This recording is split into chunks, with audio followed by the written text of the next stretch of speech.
Boa noite, minhas lindas. É um prazer estar com vocês duas aqui hoje à noite para falar de um documento que eu acho de extrema importância, que é a Aliança de Parentesco entre Mulheres Negras e Mulheres Indígenas, que aconteceu na primeira organização de uma atividade de nível nacional em Brasília, em 2004, né, que foi foi o primeiro grande congresso de políticas públicas para mulheres. Foi justamente aí no mês de julho, entre 15 e 17 de julho, e eu tive o prazer de estar fazendo a cobertura desse evento lá em Brasília, pela Casa de Cultura da Mulher Negra. Na época eu fazia a revista Epa Rei e tive a oportunidade de conhecer mulheres incríveis, de encontrar com pessoas maravilhosas, e que foi para mim foi um grande divisor de águas, sabe, enquanto mulher negra, porque até então eu era muito. Tinha pouca experiência dentro do processo da militância. Foi a minha primeira viagem fora de Santos, fora de Santos. Então, conheci a deputada Olívia Santana, conheci Nilma Bentes, conheci mulheres incríveis naquela atividade, e foi um divisor de águas. E conheci muitas lideranças femininas indígenas lá ali do Acre, de Rondônia, do Maranhão, da Bahia. Tinha muitas comunidades indígenas representadas lá. E o que tem de importante nesse documento é que a gente se une a partir das violências praticadas pelos colonizadores sobre os nossos corpos negros e os nossos corpos indígenas. E aí é sobre isso que a gente queria conversar hoje. Esse documento é um documento extremamente importante, mas muito pouco conhecido, bem pouco divulgado. E dentro da Marcha de Mulheres Negras de São Paulo, a gente tem se debruçado um pouco mais sobre ele, porque a gente entende a importância de fazer com que esse parentesco seja efetivo e que a gente possa, então, aqui hoje, nós três, muito abusadamente, pensar em formas de tornar esse parentesco mais concreto, né? Pensar como é que a gente consegue fazer essa o sofrimento nos transformar em força, né? Fazer com que a gente continue nessa caminhada, porque tá difícil, mas a gente consegue. Se a gente conseguiu até hoje, né, gente? São 520 anos de história. Se a gente está aqui até agora, então a Esse gente é o precisa sinônimo de continuar. luta e resistência, né? Pois é. Mas é isso, não me apresentei, não sei se quem está me vendo é da marcha ou não, mas enfim, meu nome é Eliane Almeida, sou jornalista, componho a Marcha de Mulheres Negras e também faço parte da rede antirracista Quilombação, e estou aqui discutindo com essas duas queridas, Cíntia Gomes, né? E é isso, vamos lá, aí já você se apresenta, não posso ficar apresentando vocês a Letícia, desculpe Letícia, mas seu nome é grande, eu queria que você falasse seu nome, inclusive, não é? Eu vi que apareceu aí Rendi na frente, né? Rendi Letícia. Rendi não é sobrenome, né? Letícia Rendi Iobá, que significa luz dourada em tupi, né? Letícia é meu nome civil. Rendi Iobá é luz dourada em tupi, tupi antigo. Foi uma criança da Tupinambá que me deu esse nome há alguns anos, logo no início do meu processo de autoafirmação indígena.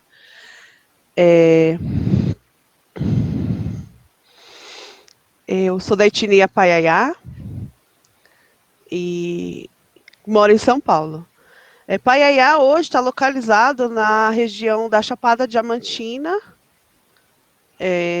na Bahia, né, no centro, ali na região central, mas a minha mãe nasce na proximidade, né, perto do rio Itapicuru, num município chamado Nordestina.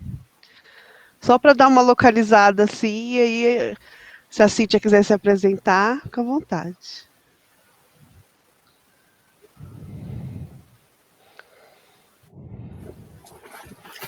Oi, vocês estão me ouvindo? Sim, sim. Então tá bom. Boa noite a todas, todos e todes que estão nos assistindo. Meu nome é Cíntia Gomes, eu faço parte da Marcha de Mulheres Negras de São Paulo, também faço parte da Comissão de Jornalistas pela Igualdade Racial.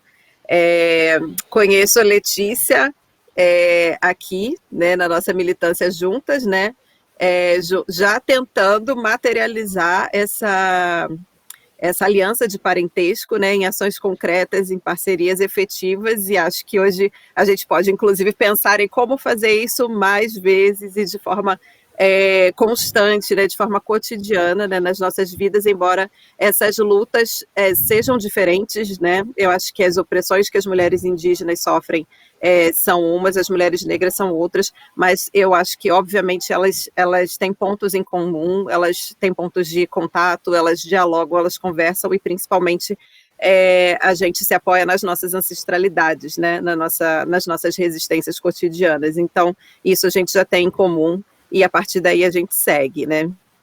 E conheço a Eliane, da USP, né, porque somos pesquisadoras, né, estamos lá estudando, ou tentando pelo menos, né, porque às vezes o racismo institucional, racismo estrutural, o epistemicídio, tudo isso atrapalha um pouco as nossas pesquisas, mas a gente está lá, e eu vou, desde já, pedir desculpa para todos aqui, todas que estão assistindo, porque a minha conexão de internet hoje está bem ruim, eu estou ouvindo mal e não estou vendo vocês, estou só escutando, mas espero que a gente consiga aqui desenvolver o nosso papo. Agora, inclusive, eu não estou nem me vendo, mas vamos embora, vamos continuar.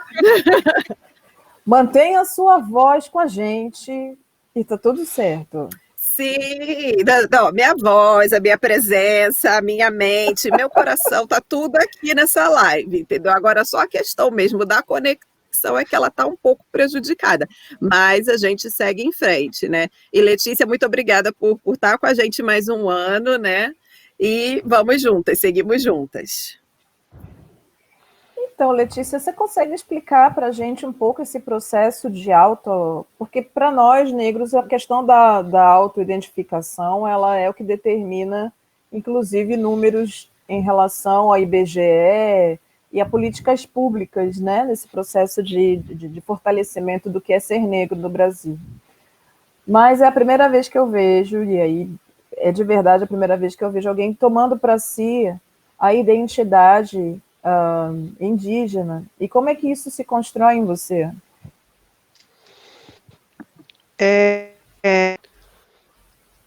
Eu sempre soube que era descendente, né? E quando eu fui para o nível superior, que eu fui fazer faculdade, né, com mais de 30 anos, eu pensando que eu tinha que estudar sobre os indígenas no curso de História, porque eu sabia que era descendente, e se eu pudesse levar algum tipo de pesquisa para esse campo, eu ia fazer. E aí comecei a passar por assistindo palestras, essas coisas. Foi quando eu encontrei com uma antropóloga num curso na USP. Quando eu contei para ela a história do meu tataravô que foi pego no laço, ela pegou e me perguntou que cidade que era que tinha acontecido isso. E eu dei como referência a cidade da minha mãe, que é nordestina, que fica ali perto de Feira de Santana, Jacobina, e nem sabia muito dessa geografia, mas a minha maior referência era Feira de Santana. E aí ela começou a me chamar de Paiaiá. Paiaiá para cá, Paiaiá, vou fumar, e vamos lá comigo, Paiaiá. Isso me entregou bastante, e atrás. Na mesma época estava acontecendo uma movimentação de indígenas aqui em São Paulo, e quando eu comecei a militância, junto com o Casé Angatu e uma comitiva de tupinambás que estavam aqui para fazer atividades em São Paulo, Casé me elucidou dizendo que a maioria da migração, não toda, mas a maioria da migração nordestina era de indígenas. E aí, isso me deixou mais intrigada ainda, e eu liguei para minha tia, que hoje está com 86 anos, isso já tem um pouco mais de 5 anos, e ela virou para mim e me contou sobre a nossa árvore genealógica.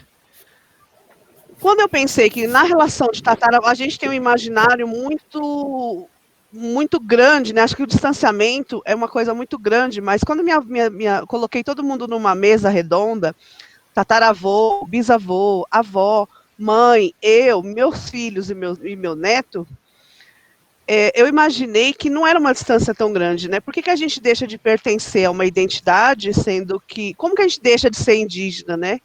Isso me intrigou bastante. Como que eu deixei de ser indígena? Como que isso ficou no meu passado? Por que minha avó é filha de índio e eu não sou indígena? E então eu fui buscar, né? No meu TCC foi essa busca, né? Pela não toda, mas algumas referências dessa perda, né? Desse rompimento. E aí eu fui entender que o apagamento histórico é muito forte na vida das pessoas e que é um projeto do Estado que a gente não tem a identidade mesmo, por isso que eles colocam a gente como pardo, né? A maioria teve, durante o século XX, a busca pela identidade nacional. E essa busca por essa identidade nacional resultou num produto que é o pardo. E o pardo, a gente sabe, né? Pardo é cor de papel, né? Pardo é cor de nada, né? Então, como que você dá uma identidade para um povo que é cor de papel, que é cor de nada? E foi a partir dessa perspectiva eu comecei a fazer minha pesquisa de identidade através da geografia, através da história, porque eu peguei a minha história familiar de vida e coloquei na historiografia para entender o que estava acontecendo. Na época que meu tataravô esteve vivo, quando criança, a gente estava passando por um processo de lei de terras, né, as grandes grilagens que a gente conhece hoje no Estado brasileiro. Na Bahia, principalmente, foi muito forte, por causa que nessa época era pecuária, era muito forte, né, porque ainda vinha dentro do resquício da colonização imperial, né? E aí, em 1960, você tem essa barganha, né, pelas terras mais cobiçadas. Essa terra hoje eu tenho um entendimento que é a Chapada Diamantina, que é onde é o berço, né, onde nós paiaiás consideramos que é o berço ali do nosso povo, né. E aí foi difícil, né? Foram longos anos para chegar a me aproximar do povo paiaiá, mas hoje a gente mantém uma relação muito próxima, de muito diálogo, de muita discussão. A gente não se reconhece enquanto pardo, mas apesar de a gente estar dentro da construção dessa identidade no IBGE, porque no século XX, quando começa a ter essa contagem, tem a questão da mestiçagem, né, que eles diluem muito a questão indígena, caboclo, sertanista, sertanejo, e vai diluindo e subtraindo a nossa força pelas características, né, porque ao mesmo tempo vem acontecendo essa assimilação. E, enfim, a gente tem todo esse processo de embranquecimento também, porque até mesmo na carta de Pero Vaz de Caminha ele está dizendo que essa gente era mais próxima a eles, né, de aparência física. Então a gente sofre esse processo de embranquecimento, principalmente a partir da Carta Régia do Marquês de Pombal, que proíbe a fala da língua indígena nas aldeias, nas comunidades, e acerta o casamento de indígenas com não indígenas, para diluir mesmo e fomentar o que a gente conhece hoje como população brasileira. Então, são várias políticas públicas, porque o indígena está ligado intrinsecamente com as questões da terra. Então, vai lá, tira a terra desse povo, tira esse povo de cima da terra, e aí a gente pode fazer o que a gente quiser dentro desses territórios, né? Então, tem muitos processos de violações, até hoje, de direitos, porque o indígena é povo originário, e é originário porque é da origem desse lugar, a gente sofre racismo porque a gente perdeu as características, né, mais intrínsecas, a gente não tem mais aquela cara, aquele fenótipo exigente da sociedade para que a gente possa ser indígena de verdade, né? Então, tudo isso fomentou para que eu acreditasse que eu não era mais indígena, para que quando minha avó nasce, em 1906, ela já está inserida como branca, né? Já é colocada nessa já tirou o indígena da selva, né, porque ele era selvagem, já civilizou, agora tem nome, sobrenome, veste roupa, e você passa a ser o que a sociedade queria que você fosse, né? E aí o seu território, eles tomam, né? Você é criança, eles tomam, e aí eu fiquei imaginando como que foi a violência que foi cometida, né? Como a gente está num processo de lei de terras, esses indígenas foram perseguidos, os adultos mortos, né, dizimados, né, e as crianças foram conduzidas às casas grandes para serem escravizadas, as mulheres sexualmente e as crianças na mão de obra, né? Então eu entendo dessa forma. Como o meu tataravô era homem, ainda deram a chance dele se casar e constituir família, né? Dentro dessa família que acolheu ele, sei lá, de alguma forma. Então, dentro dessa pesquisa, eu entendi que eu não era descendente de coisa nenhuma, que eu era indígena, e que o meu direito de ter nascido dentro da cultura indígena tinha sido sequestrado junto com o meu tataravô, e eu reivindico isso. Eu quero isso de volta para mim, para que hoje meu neto, Nicolas, tem consciência disso. Hoje, essa semana, eu fiz dei uma aula, e eu estava de cocá, e o meu neto, Bernardo, que tem 1 aninho, olhou para mim com uma maior naturalidade, porque isso tem que ser um costume, um hábito.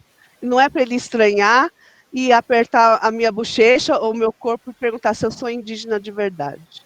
Então é para isso que é para deixar para o futuro essa consciência de que nós somos indígenas, sim, e nosso processo é um processo de sequestro, um processo de estupro, mas que a gente tem essa oportunidade de fazer essa retomada da ancestralidade e estar aqui, junto com as mulheres negras, na luta por direitos.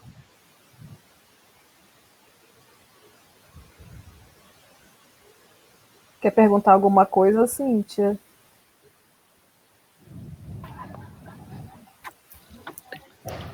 O Júnior já abriu meu microfone, ele é rápido. O Júnior é danado, gente.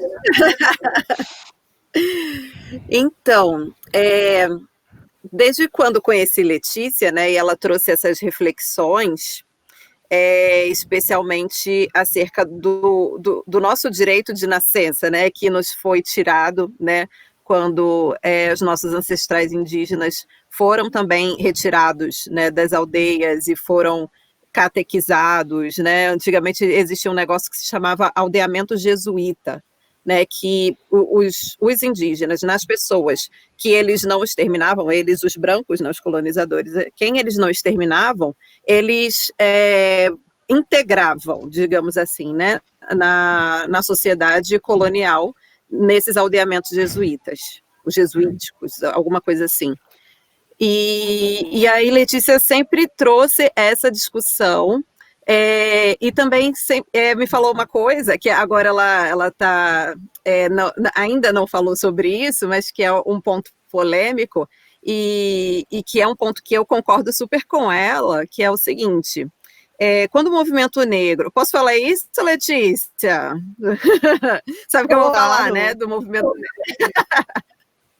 Então, Letícia, falar, né, já chegou com 2 pés no peito falando assim, então, né, quando o movimento negro colocou todo mundo que é pardo como preto, né, foi legal para vocês, né, porque aí essa categoria, né, digamos assim, racial, né, ficou com mais 50% da população brasileira, no IBGE, ok, E aí, isso tem uma consequência direta, que é a gente tem número para poder exigir políticas públicas, mas, por outro lado, produziu um apagamento das pessoas que têm essa ascendência indígena, produziu o apagamento da ascendência indígena nas pessoas, porque então, se todo pardo passou a ser preto, e as pessoas que têm a ancestralidade indígena, né, que tem origem indígena, tem parentes, né, antepassados indígenas, onde que elas ficam nessas estatísticas? Porque hoje só se considera os indígenas aldeados, e aí a gente tem um número muito, muito, muito menor, né, do que o número de pessoas de ascendência indígena que vivem fora das aldeias, que vivem em contexto urbano, e aí essas pessoas... Desculpa, não ouvi, Letícia. É menos de 1%, é 0,4 alguma coisa de pessoas indígenas. Exato, porque aí você tem um outro critério, né, para essas pessoas, e não considera o contexto urbano, não considera pessoas que vivem fora das aldeias, não considera as pessoas que têm essa ascendência e que passaram por esse processo de assimilação forçada, conforme Zezé escreveu aqui para a gente nos comentários da live. E aí... e Letícia veio com essa reflexão, eu falei, puta, a gente fez isso mesmo, cara, mas assim, não foi, obviamente, com a intenção de produzir apagamento da população indígena, mas de, primeiro, eliminar, eu não diria eliminar, mas enfim, fazer uma desambiguação dessa categoria racial pardo, que isso daí não é bom para ninguém, é um não lugar, na verdade, né, um não pertencimento racial. E, por outro lado, o fortalecimento da identidade racial, ou étnico-racial, negra ou afrodescendente, como também passou a se chamar, né, depois disso. Mas, de fato, produziu, não produziu, porque esse apagamento ele já existia, mas acabou não ajudando a gente a corrigir, né, esse apagamento histórico da população indígena e dessa ancestralidade, enfim. E aí Letícia super trouxe essa reflexão, eu acho essa reflexão essencial, assim, né? Você sabe que a gente tem que fazer. Me lembrou que há poucos dias atrás, quando estavam falando da questão do Covid, em algumas tribos mais para o norte do Brasil, eles estavam justamente fazendo essa crítica de que os indígenas chegavam nos hospitais e eles eram colocados lá dentro, e quando na hora de fazer preenchimento da ficha, do cadastro dele para entrar no hospital, eles não eram colocados lá como indígenas, eram lá colocados como pardos. Eu fiquei me perguntando qual era o grande objetivo, e aí vem muito ao encontro do que vocês duas estão falando, porque aí faz sentido. Porque faz sentido uma série de coisas, como, por exemplo, esta pessoa que hoje ocupa a nossa cadeira da presidência da República, de dizer que não precisa de política pública para mandar água potável ou para mandar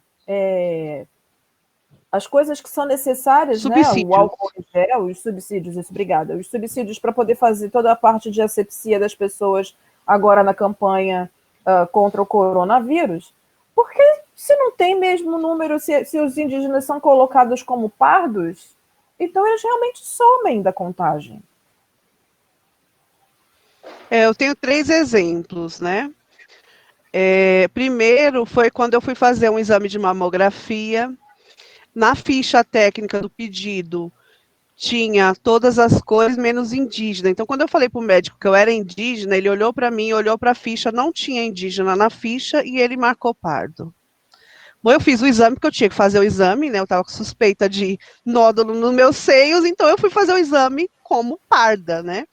E recentemente também fiz uma inscrição no concurso público, e lá não tinha opção pardo indígena, porque aí eu me inscrevi no pardo e na hora eu tinha que estar optando por ações afirmativas negras, porque a ação afirmativa naquele momento era para pardos e negros, e eu tinha que mandar uma fotografia para justificar eu ser parda ou negra. Aí olha para mim, né? Eu não mandei a fotografia. Eu falei, eu vou ser execrada, né? Eu vou ser... Fiquei com medo. Eu falei, não vou mandar minha fotografia, o cara vai falar que eu estou entrando numa fraude, que eu estou tentando fazer uma fraude. E aí fui para ampla concorrência diretamente, não consegui entrar no concurso. E uma outra questão, que a Zezé está aqui, que é uma das parceiras, muito querida, movimento indígena dentro da USP, que é o acesso de indígenas dentro da universidade. Como a gente é menos de 1%, né, as cotas indígenas também é para menos que 1%. Então, não foi aprovada a prova específica para indígena, entendendo a especificidade, a língua, a cultura, o distanciamento, a questão de permanência, não foi aprovado, e a gente está inserido no PPI. PPI também, a gente sai da ampla concorrência para concorrer com os pretos e os pardos. E pardo não como indígena, né? Pardo como ainda nessa categoria de negros. Então, se a gente, por exemplo, as vagas para indígenas são mínimas, muito mínimas, assim, de 1 a 2 vagas por curso, quando há, né? Não são todos os cursos, porque não é obrigatório, que aderiram à questão de cotas indígenas. Por exemplo, o ano que eu concorri, o último ano que eu fiz a prova da FUVEST, 2018, não tinha entrado nenhum indígena. Não tinha nas políticas afirmativas. Nenhum indígena tinha conseguido se declarado como indígena, ter entrado dentro dos cursos. Então, não é uma questão assim só para a gente pensar. A gente precisa rever tudo isso, porque precisa entender que desse indígena que está no contexto urbano, esse indígena que se reconhece enquanto indígena, porque conhece a sua própria identidade, mas ele não está mais com nenhuma ligação da aldeia. O Brasil é um país continental, a gente tem mil motivos para poder sair do nosso lugar onde você está. A minha família saiu do Nordeste da Bahia por conta da seca. Minha avó tinha muitos filhos, meu avô vinha trabalhar para que hoje a gente está pisando nessa cidade. Quem construiu essa cidade foram esses corpos que vieram de migrações. E meu avô dormia no tapume, minha mãe conta que meu avô dormia no tapume para poder guardar o dinheiro para mandar para o Nordeste, para mandar para a Bahia, para sustentar os tantos filhos. E todos os meus tios, inclusive minha mãe, vem de lá para cá, para poder trabalhar também como empregadas domésticas, como construtores da construção civil. E o norte ficou para depois, o nordeste ficou para depois. Hoje em dia a gente tem poucos familiares que moram lá. Então são várias histórias e histórias seculares. No século XX, se a gente fala que a gente é indígena, a gente é assassinado, principalmente na roça. Porque o índio está atrelado à questão da terra. Uhum. Falou que é índio, a gente na população, no senso comum, não tem noção de que aqui é terra de indígenas, São Paulo é terra de indígenas, São Paulo é palco da escravização indígena.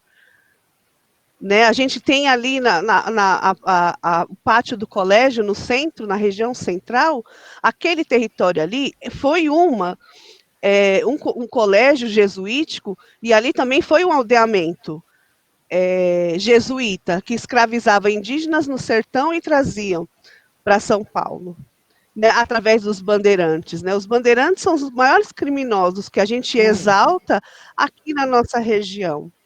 Então, tem muitas coisas para se pensar com relação à nossa identidade. Né? A gente precisa se reconhecer para poder entender quais são os prejuízos. Por exemplo, políticas públicas. Existe a Secretaria do Negro, mas não tem a Secretaria do Indígena, porque não tem número suficiente para dar esse respaldo. A sociedade não vai se preocupar com 0,4% de população. Entende? Então, é muito...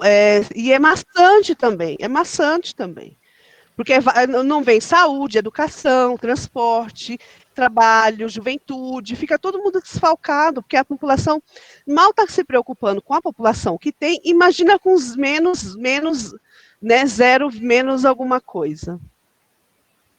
Eu fico aqui pensando um pouco sobre quando você vai buscar para você essa sua descendência. Eu me pego pensando na construção da minha árvore genealógica também. Há algum tempo atrás, eu fui fazer essa busca para entender de onde eu vinha, e aí fui atravessada pela questão dos indígenas, mas eu não posso, por causa do meu fenótipo, exigir para mim essa coisa de ser indígena. Mas eu descobri uma coisa maravilhosa, e aí eu fico insuportável de exibida, que é o fato de saber que eu sou oriunda de Palmares, que os meus antepassados são de Palmares.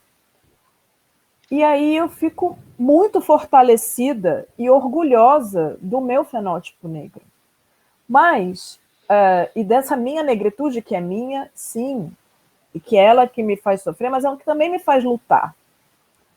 Mas e aí me faz entender esse processo, porque também a gente sabe que a construção dos quilombos não é uma construção única e exclusivamente de negros. Dentro dessas comunidades haviam também muitos nativos brasileiros, né? E haviam muitos indígenas. E essa construção se dá dentro dessas estruturas a partir da luta.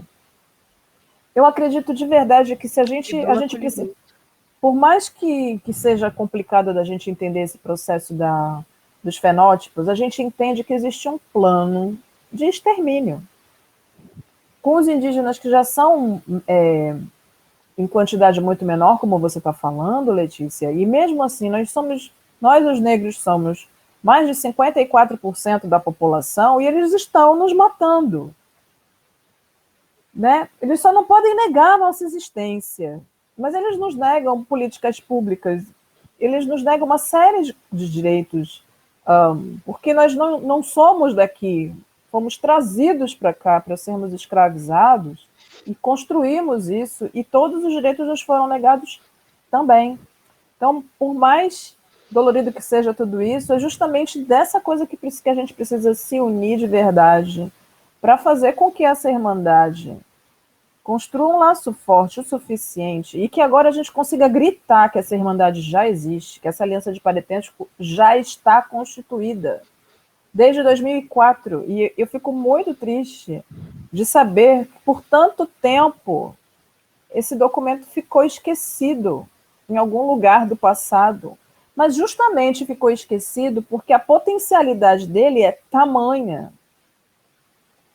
Tem uns sambas antigos que falam que quando a favela desceu o morro, eu fico pensando nesse povo apavorado com a favela descendo, o quilombo entrando, os indígenas.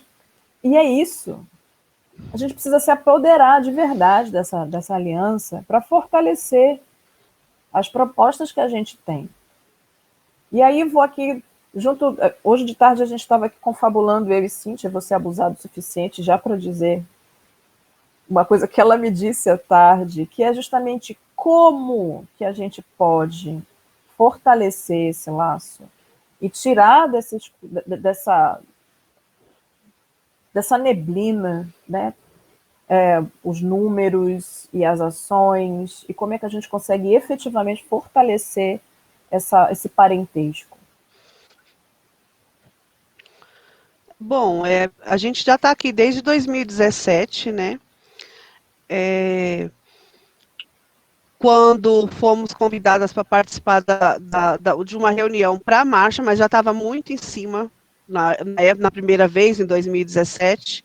Aí, desde 2018, eu participo de todas as reuniões, aqui, quase todas eu participei, eu só participei de uma esse ano, porque já estava já no finalzinho, mas 2019, comecei a participar também da construção da marcha do 8M, e aí a gente passou, então, a entender as especificidades das mulheres indígenas e para caminhar juntas, né? Então, dali, de 2017, a gente teve a ocupação do Pico do Jaraguá, com os indígenas que tiveram um potencial para parar a rede de transmissão de TV naquele local, reivindicando direitos, da revogação das terras indígenas ali do Jaraguá. A Sônia não está aqui por problemas técnicos, mas Foi uma guerreira muito valente, é uma guerreira muito valente, e naquele mesmo ano, eu juntei com as mulheres negras para a gente fazer, nem que fosse um ato simbólico, uma primeira marcha das mulheres indígenas. Então, eu já vou te falar, Eliana, que vocês já estão fortalecendo, porque é no dia a dia, não adianta eu te dar uma solução pronta, porque ela não existe. É no dia a dia que a gente vai construir isso juntas, entendendo cada uma o valor de si, né, as questões de si. E a gente, de lá para cá, a gente já teve um encontro de mulheres, mais 2 marchas de mulheres indígenas, e sempre que as mulheres negras podem estar junto também. É isso, é fortalecendo. A gente engorda a marcha de vocês têm que engordar a nossa marcha também.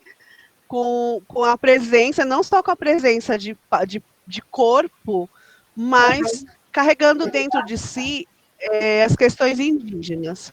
Quando a Ju escreve um manifesto que coloca pauta mulheres negras e mulheres indígenas um ao lado da outra, eu acho isso incrível, porque esse documento vai chegar, aonde ele chegar, ele vai estar levando a gente com vocês, né? Porque vidas negras importam, vidas indígenas importam também.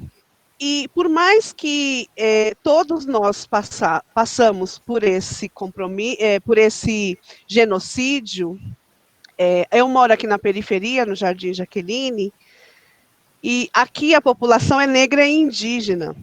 Dentro desse processo de apagamento histórico, eu olho para os rostos dessas pessoas aqui, e elas são negras e são indígenas, porque as histórias que estão sofridas também estão apagadas. O meu filho é confundido como uma pessoa negra. Ele não é branco. A polícia sabe muito bem identificar uma pessoa negra de uma pessoa branca, né? Então, ele sofre todo esse racismo. Ele sofre com toda essa desigualdade.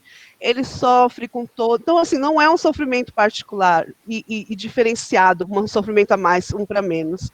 É tudo...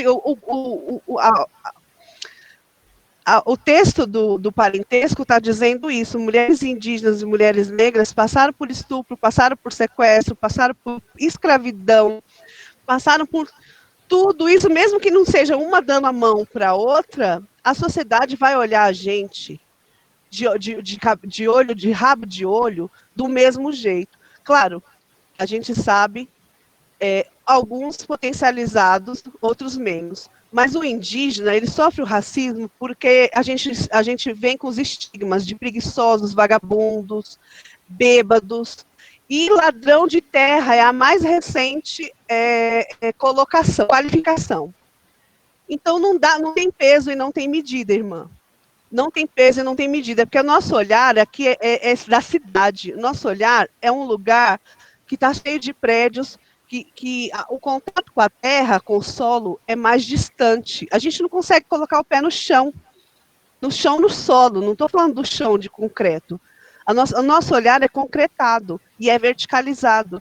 Por aí, pelo restante do Brasil, a gente não tem noção do tamanho da discriminação que existe. Então, não tem um peso, não tem uma medida. Indígenas são, na beira da estrada, são atropelados. São atropelados de propósito, por simples diversão, porque são indígenas, porque são pedintes. Então, as características do indígena não é de uma pessoa que está vencendo na vida, né, no ponto de vista do senso comum. É uma visão de que uma pessoa que quer viver estagnada, em cima da terra sem produzir. E aí é que está o grande equívoco, né, e o grande engano. Enquanto nós estamos assentados em cima das terras, protegendo a natureza, para que toda a população do Brasil e até do mundo tenha, no mínimo, por exemplo, ar para respirar, né, animais para poder, sobreviventes, plantas endêmicas da Amazônia, por exemplo. A gente está aqui na cidade de São Paulo, a gente só se impactou com o tamanho da desgraça que foi a queima da Amazônia quando a fumaça chegou até aqui. A partir dali, a gente se impactou. Mas isso acontece há muito tempo. Agora você tem dimensão de 9 estados brasileiros foram queimados. 9 estados. É muito grande, a devastação é muito grande. Não morre só árvore, morre bicho, morre plantas endêmicas que a gente nunca vai nem saber que essa planta existiu naquele lugar, poderia trazer algum tipo de cura. E morre o indígena não só pelo genocídio, mas pelo etnocídio. Né? Você tira tudo que ele tem ali, você tira a coleta, você tira a caça, você tira, drena os rios, porque se você não tem árvore, você tem todo aquele processo da água, né, de reposição de água. Enfim, é uma luta muito grande e a gente não consegue andar, caminhar, justamente porque nós não somos vistos como alguma coisa que interessa. Né? A gente ainda está sendo visto por exótico, né? E por altruísmo, né? O que a gente pode fazer para ajudar? E vai lá, dá cesta básica, leva roupa, mas berrar no Congresso Nacional, pedindo e exigindo políticas públicas, somos nós mesmos que vamos, é muito pouca gente que apoia essa causa. Porque o lugar de índio é onde? Na selva, mas que selva? Que selva? Que mata? Se estão matando até a mata, que mata que a gente vai viver? Como que a gente vai andar pelado? Se a cidade, cada vez mais especulação imobiliária, a especulação pecuária chega dentro dos nossos territórios. A especulação imobiliária ali no Pico do Jaraguá, um terreno lindo, livre, cheio de natureza, com nascente, com rio passando por dentro. A Tenda quer construir 11 torres, gente, 11 torres, 11 torres. E a gente estava lá para defender o território. Eu fui só no dia da retomada, porque o meu negócio é enfrentamento mesmo. Eu vou para o pega para capar. Mas os indígenas resistiram lá dentro da ocupação 40 dias. E aí o que acontece? Esse governo que a gente está vivendo aqui no estado de São Paulo, ele é inegociável. Ele não dialoga com ninguém. E ele não quer dialogar com povos indígenas. Então, a Tenda, por mais que esteja embargado, de vez em quando ela vai lá, tira mais 400 árvores. Foi numa tacada só, 400 árvores. Cada árvore que estava ali, sabe-se lá, deu 50 anos ou muito mais. A gente sabe que o Pico do Jaraguá já foi terra de cafeicultor. E hoje ele é um parque estadual. E por ser parque estadual, é propriedade do Estado de São Paulo. E o Estado de São Paulo quer fazer o quê com aquele lugar? Privatizar. Ele quer cobrar de você, cidadão comum, um ingresso para você entrar lá no lugar que é público, que é da natureza, para você pagar para estar naquele lugar. Então, assim, é muito complicado, assim, é muito complicado. E a escravidão, ela não acabou ainda não, a gente ainda é tutelado pelo Estado brasileiro, a gente não teve nosso grito de liberdade. O tempo inteiro é os outros dizendo como que o indígena tem que ser, como que ele tem que fazer, que jeito que ele tem que fazer. A gente é muito tutelado. É muito complicado. Letícia,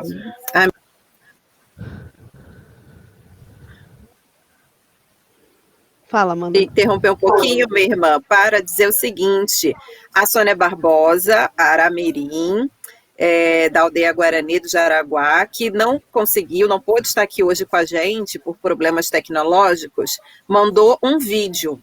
Esse vídeo já está com o Júnior, que é quem faz o nosso suporte técnico, e ele disse que já está no pente para soltar o vídeo da Sônia. É isso, Júnior?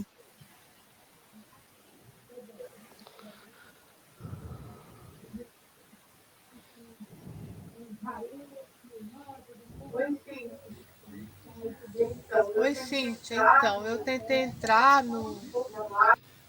na marcha aí, aqui na live, mas eu não consegui. Tentei, o link está dando erro e não consegui mesmo. Mas eu quero agradecer vocês, né, por ter sempre lembrado de mim, eu sempre lembro de vocês também. Mas fico aqui na torcida e na força. Você sabe que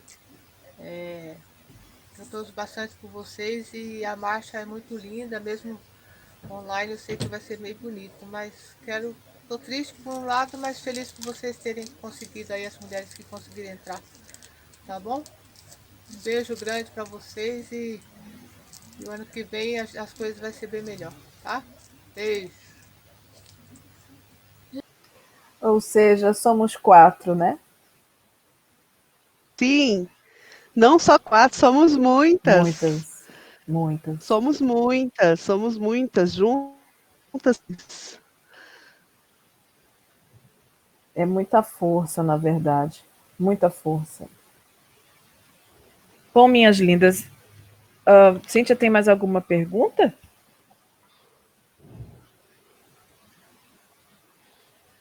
Microfone. Não consigo falar.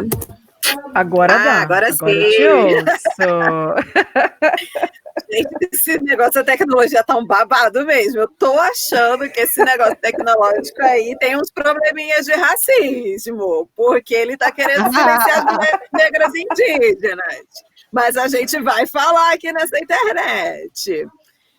Eu queria agradecer muito, né? Agradecer nossa irmã Letícia Rendiobá, também nossa irmã Sônia Barbosa, todas as nossas parentas que sempre colam com a gente na marcha, e a gente também cola na marcha delas. Letícia, é dia 5 de setembro, não é isso? Que é o Dia da Mulher Indígena? Isso. Então... enfim, não sei se vocês vão fazer marcha online, né? Se vocês fizerem, a gente vai estar aqui também para apoiar, para assistir, enfim, para estar junto, né? Como sempre na construção. E é isso, acho que até agora, assim como a Letícia falou, né? A gente começou a construir esse caminho, né? Para tornar essa aliança de parentesco real e factível, né, e material. Acho que a gente já está dando alguns passos. Primeiros, esse que a Letícia falou, da gente se conhecer, né, para a gente entender a realidade da outra, e a partir daí a gente poder fazer mais construções, né, construções coletivas e perenes e cotidianas, né, amparadas pela nossa ancestralidade, que não deixa a gente andar sozinhas nunca, né. Então é isso. Obrigada. Pois é, como diz Jurema Werneck, nossos passos vêm de longe e a gente está construindo uma outra estrada que está vindo com muito mais gente jovem. E isso eu fico numa felicidade danada de tanta gente jovem que está vindo com a gente nessa luta, fazendo com que as coisas continuem acontecendo. E um orgulho danado da gente poder falar disso agora. A gente precisa continuar defendendo a possibilidade que a gente está tendo de poder falar sobre essas coisas, poder levantar essas bandeiras e lutar por essas demandas que a gente sabe que são urgentes e essenciais para a vida do planeta, do Brasil, para as nossas vidas, né? Porque o que está acontecendo, na verdade, é todo um desmonte de uma série de direitos que a gente, né, com uma grande luta, a gente conseguiu alcançar, mas que estão ameaçados, e a gente entende que os corpos negros e os corpos indígenas são os que estão nas miras sempre, né? Então eu quero dizer que foi também um grande prazer de estar aqui conversando com vocês e podendo falar dessa aliança que, sinceramente, agora eu me sinto feliz, porque ela saiu só de uma memória que eu tinha de 2004. Agora ela tem efetivamente uma concretude, ela é um documento de base para a gente construir uma luta mais forte ainda. É importante a gente, quando estiver falando do epistemicídio, a gente lembrar que nossos corpos foram subjugados porque nós não entendemos as expectativas do branco quando eles chegaram nos nossos territórios. Chega na África, seja aqui no Brasil, né, no território que eles chamaram de Brasil. E nas nossas dissertações, elas estejam em conjuntas, né, na exigência de direitos, quando a gente está falando do racismo, quando a gente está falando das lutas que colocaram a gente sobre a colonização. Porque somente quando a gente entender que tudo isso aconteceu para o nosso extermínio em comum, é que a gente vai conseguir avançar. Porque como a gente, do mesmo jeito que a gente é 0,4, numa reunião, numa construção, a gente também é pouca perna. e a gente precisa de muita ajuda para fazer essas pessoas entender, principalmente nas escolas, né, que a gente trabalha a Lei 11.000. A 11.000 fala da história e cultura afro-brasileira e indígena, ela não é exclusiva, né, então a gente tem que pensar nas diretrizes que estão encaminhadas na 10.000 para implementar a Lei 11.000, e aí juntas a gente fortalecer a educação para as discussões étnico-raciais, né, e desmontar a perspectiva do Estado de que a gente não tem uma identidade, que o resultado, né, o produto dessa mistura de raças gerou o pardo. Pardo coisa nenhuma, pardo é cor de papel. Eu não aceito. Assim como os outros movimentos também não devem aceitar. Mané parda. Exato. Deixa eu falar só uma coisinha antes da gente encerrar, manas.